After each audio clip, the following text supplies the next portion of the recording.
बिस्मिल्लाहिर्रहमानिर्रहीम। दोस्तों, ये हम 2011 का जो है वो पीपीएससी मैथमेटिक्स का पेपर जो है वो सॉल्व कर रहे हैं, जिसमें अब हमारे पास क्वेश्चन नंबर 41 है कि late W be a subspace of the space R cube, यानी कि आर क्यूब स्पेस की एक सब स्पेस हमारे पास जो है वो डब्ल्यू है।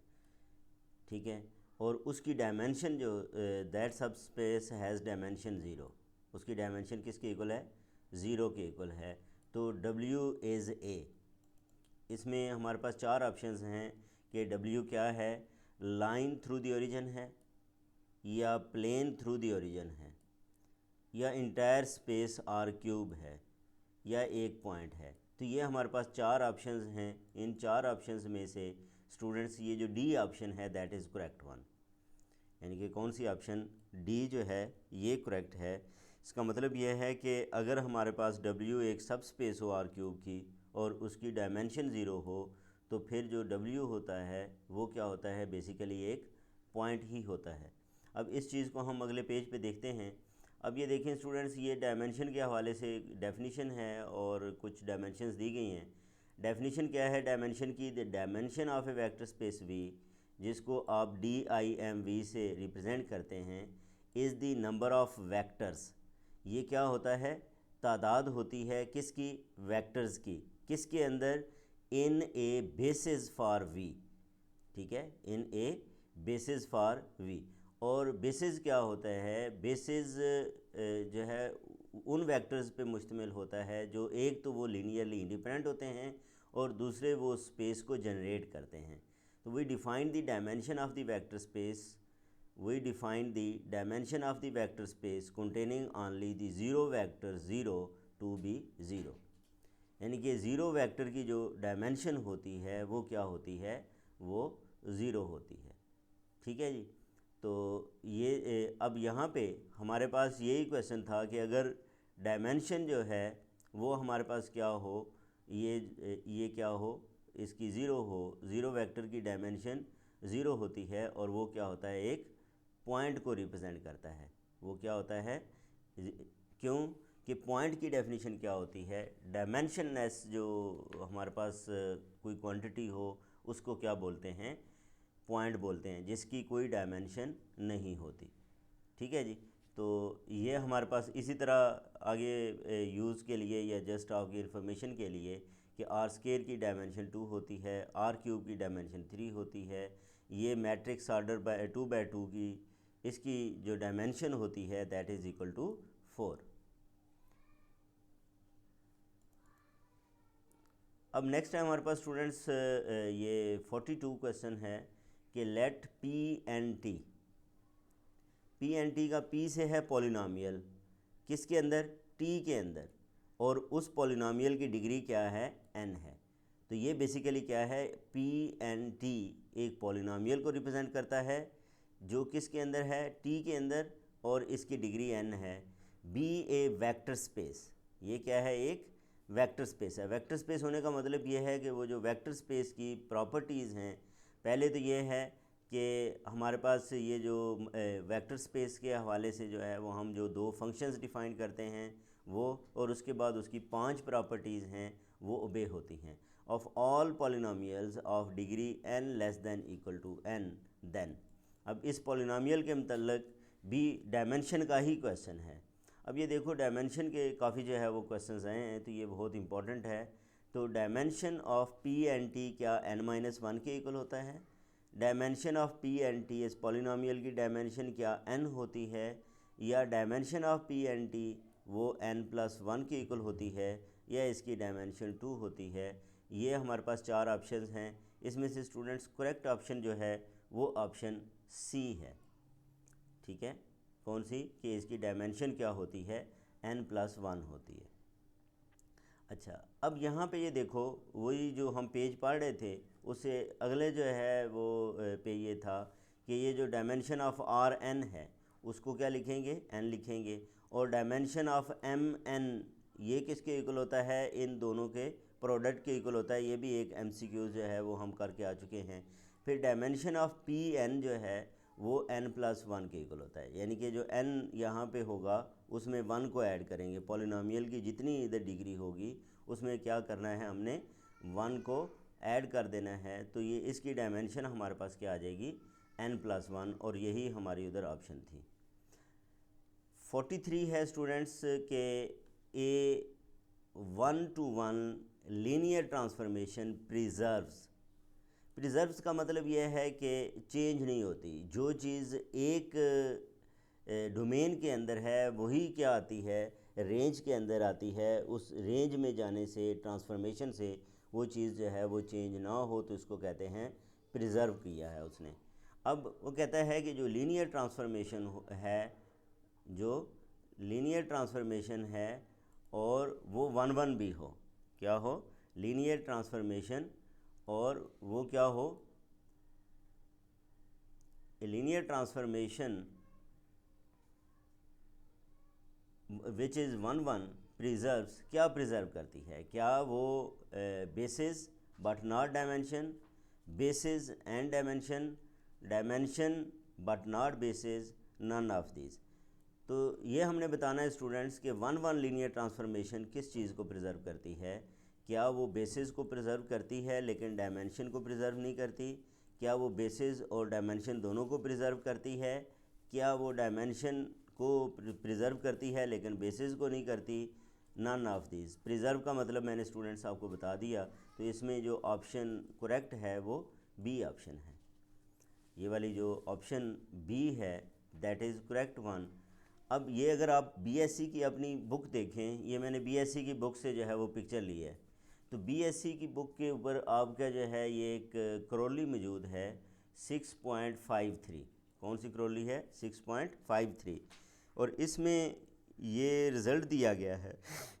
रिज़ल्ट क्या है कि ए 1-to-1 linear transformation preserves basis and dimension. ठीक है, ये जो लीनियर उसके अंदर जो है एमसीक्यू भी मेरे ख्याल में मैंने दिया होगा कि जहाँ पे मैंने वेक्टर स्पेस के जो है वो एमसीक्यूज़ दिए हैं बीएससी लेवल के, तो उसके अंदर जो है वो उम्मीद है कि ये चीज़ मौजूद होगी। बहरहाल ए 1-to-1 linear transformation preserves basis and dimension. तो इस तरह स्टूडेंट्स हमारे पास फिर जो करेक्ट ऑप्शन बनती है वो ये बनती है, बेसिस एंड डायमेंशन की बनती है। इसके बाद है 44 क्या है कि इन द ग्रुप ZO। अब ये जो O है स्टूडेंट्स, उसने ये ख़ुद जो है वो फंक्शन डिफ़ाइन किया है। ये फंक्शन, अब ये देखें, हमने शुरू में बात की थी जो MCQs में, वहाँ पे मैंने बात की थी कि लाजमी नहीं है कि फ़ंक्शन जो हमारे पास एडिशन, सब्ट्रैक्शन, मल्टीप्लिकेशन, डिवीजन, ये जो अरिथमेटिक ऑपरेटर्स दिए गए हैं, सिर्फ इनके हवाले से ही जो है वो ग्रुप को डिफ़ाइन किया जाए। ग्रुप कोई भी आप अपना फंक्शन जो है वो डिफ़ाइन कर सकते हैं। जैसे उसने यहाँ पे ओ जो फंक्शन डिफ़ाइन किया है AOB, वो कहता है कि दो एलिमेंट्स को अगर इस कम्बिनेशन के अंदर लिखें तो वो उसका रिज़ल्ट क्या आएगा, A+B आएगा, यानी कि दोनों नंबर्स ऐड हो जाएंगे। ठीक है, और एक 1 भी इसके अंदर ऐड किया करेंगे। ठीक है, ये उसने डिफ़ाइन कर दिया। तो इस फंक्शन के मुताबिक वो ये कहता है कि फाइंड करो कि -3 का इन्वर्स क्या होगा। वैसे तो -3 का इन्वर्स 3 होता है, लेकिन इस कंडीशन के मुताबिक -3 का इन्वर्स जो है वो क्या होगा, ये उसने जो है वो पूछा है। क्या वो -3 होगा, या 0 आएगा, या फिर 3 आएगा, या 1 आएगा? इन चारों में से कौन सी ऑप्शन जो है वो करेक्ट है? तो ये स्टूडेंट्स डी ऑप्शन करेक्ट है, यानी कि -3 का इन्वर्स इस फंक्शन के मुताबिक, ये जो हमें फंक्शन गिवन है, जो बाइनरी ऑपरेटर गिवन है, बेसिकली ये फंक्शन कौन सा फंक्शन है? ये बाइनरी ऑपरेटर है जो A-B को लेता है इनपुट, और आउटपुट में A+B+1 देता है। इसकी जो करेक्ट ऑप्शन है that is D. Correct option क्या है? डी है। तो हम ये देखते हैं कि किस तरह इसकी जो करेक्ट ऑप्शन है वो डी है। अब सबसे पहले हम बात करते हैं कि गिवन बाइनरी ऑपरेशन O, ये हमें ऑपरेशन दिया गया है। बाइनरी ऑपरेशन जो गिवन है वो क्या है कि AOB किसके इक्वल है? A+B+1 for all AB belongs to Z। ठीक है, for all AB belongs to Z। उसके लिए ये हमारे पास जो है कि हम दोनों नंबर्स को ऐड करके फिर 1 भी ऐड करेंगे। अब फिर हम ये देखते हैं कि इन्वर्स ऑफ एन एलिमेंट क्या होता है। मसलन आप लोगों के पास कोई भी एलिमेंट ए है तो इसके इन्वर्स को हम ए प्राइम से डिनोट करते हैं। ये फर्स्ट ईयर की बुक में भी मौजूद है, बीएससी की बुक में भी मौजूद है। और अगर ये इसका इन्वर्स है तो जब हम इस बाइनरी ऑपरेशन के साथ उस एलिमेंट को कनेक्ट करेंगे, ठीक है, तो हमारे पास लाजमी आंसर आइडेंटिटी एलिमेंट आएगा। तो ये जो ए और ए इन्वर्स हैं ये आपस में इन्वर्सेस हैं। और ई क्या है? E is the identity element. ई क्या है? Identity element. अब हम इस आइडेंटिटी एलिमेंट को लेके चलते हैं। हमने सबसे पहले क्या फाइंड करना है? उसका आइडेंटिटी एलिमेंट देखना है कि उसका आइडेंटिटी एलिमेंट है क्या। Let E be the identity element. तो अगर ई जो है वो इसका क्या है? आइडेंटिटी एलिमेंट हो, ई क्या हो? उसका आइडेंटिटी एलिमेंट हो, तो हम उसको इस फॉर्म में लिख सकते हैं।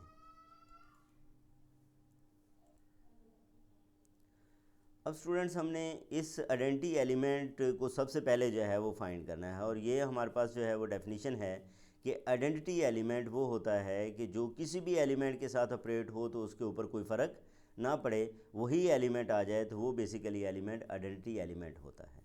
ठीक है, जैसे ए को ओ के साथ कनेक्ट करें या ई को ओ के साथ कनेक्ट करें तो आंसर क्या आएगा? ए ही आएगा। तो इसका मतलब ये जो ई है that is the identity element. और हमें जो ओ डिफाइंड है बाइनरी ऑपरेटर, वो ये डिफाइंड है कि ए प्लस बी प्लस वन, यानी कि पहले इन दोनों एलिमेंट्स को ऐड करेंगे और फिर इसके अंदर वन भी ऐड करेंगे। अब आ जाएं आप इसकी डेफिनेशन के ऊपर कि ए ओ ई किसके इक्वल है? ए के इक्वल। और सबसे पहले हम इसका आइडेंटिटी एलिमेंट फाइंड करते हैं। अब ये देखो, इस डेफिनेशन के मुताबिक हम क्या करेंगे? दोनों को ऐड करेंगे, ए और ई को ऐड कर दिया। क्या किया? ए और ई को ऐड कर दिया और वन भी इसके अंदर ऐड कर देना है। और ये किसके इक्वल है? ए के इक्वल है। ए से कैंसिल होके ई की वैल्यू जो है वो हमारे पास क्या आ जाएगी स्टूडेंट्स? ई की वैल्यू आ जाएगी -1। ये ई की वैल्यू आ गई। अब हमने आइडेंटिटी फाइंड कर लिया। अब इन्वर्स ऑफ -3 हमने लिखना है। तो -3 का जो है वो इन्वर्स की डेफिनेशन अप्लाई कर दें कि ये ए इन्वर्स ओ ए किसके इक्वल होता है? ई के इक्वल होता है। ठीक है, ये जो हमने पढ़ा है कि ए इन्वर्स किसके इक्वल होता है, इसको बेसिकली मैं यहाँ पे लेके आ रहा हूँ, इसको यहाँ पे जो है वो ला रहा हूँ। अब यहाँ पे क्या किया? ए इन्वर्स की वैल्यू जो है वो हमारे पास गिवन है कि वो -3 है और हमने ए की वैल्यू फाइंड करनी है। ठीक है, या इसका ए हमें गिवन है, इस तरह कर लें, और हमें ए इन्वर्स की वैल्यू फाइंड करनी है। और ये जो ई है, ई की वैल्यू किसके इक्वल है? -1 के इक्वल है। और यहाँ पे ये देखें -3 ओ ए को क्या लिखेंगे? -3 प्लस ए और 1 ऐड भी करेंगे। अब इसको सिंप्लीफाई करें तो ए किसके इक्वल आ गया? 1 के इक्वल आ गया। तो स्टूडेंट्स इस तरह हमारे पास ये जो ए है, ठीक है, ए की वैल्यू क्या आ गई? 1 आ गई। तो इसलिए हमने जो इसको करेक्ट आंसर दिया था वो डी ऑप्शन जो है वो क्या थी? करेक्ट थी। इसकी डी ऑप्शन जो है वो क्या है?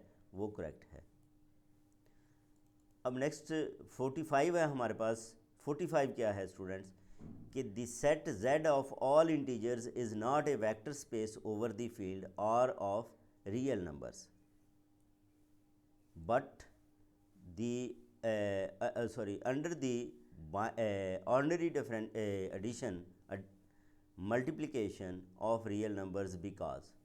वो कहता है कि सेट ऑफ इंटीजर्स जो है ये वेक्टर स्पेस नहीं है। तो किस वजह से ये वेक्टर स्पेस नहीं है? क्या ये वेक्टर स्पेस इस वजह से नहीं है कि z अंडर एडिशन रिंग नहीं है? क्या ये इस वजह से नहीं है कि z अंडर मल्टीप्लिकेशन फील्ड नहीं है? क्या ये इस वजह से नहीं है कि ये जो r अंडर मल्टीप्लिकेशन ये ग्रुप नहीं है? ठीक है, तो दूसरा डी ऑप्शन ये है कि ordinary multiplication of number of real numbers does not define a scalar multiplication z by r। तो इसमें स्टूडेंट्स डी ऑप्शन जो है वो क्या है? करेक्ट है। कौन सी ऑप्शन करेक्ट है? डी ऑप्शन करेक्ट है। अब हम क्या करते हैं, इसके लिए वेक्टर स्पेस की डेफिनेशन को जो है वो डिस्कस करते हैं कि बेसिकली वेक्टर स्पेस क्या है। Vector space of a vector, ठीक है, वेक्टर क्या होता है, जो वेक्टर्स वी जो है वो एलिमेंट्स, इनको जो है वो वेक्टर्स बोलते हैं। इसी तरह जो फील्ड है उसके एलिमेंट्स को क्या कहते हैं, स्केलर कहते हैं। अब इसके अंदर सबसे पहले ये दो जो फंक्शंस हैं वो क्लोज्ड होने चाहिए, डिफाइंड होने चाहिए। सबसे पहला ऑपरेशन क्या है, वेक्टर एडिशन का। सबसे पहला ऑपरेशन क्या है, वेक्टर एडिशन के दो वेक्टर अगर हमारे पास हों u और v, ठीक है, तो वो क्या पैदा करते हैं, एक थर्ड वेक्टर प्रोड्यूस करेंगे। किस तरह वेक्टर प्रोड्यूस करेंगे कि दोनों को ऐड करें तो जो वेक्टर आएगा वो उसी v को बिलोंग करेगा। ये वेक्टर एडिशन का ऑपरेशन डिफाइंड है।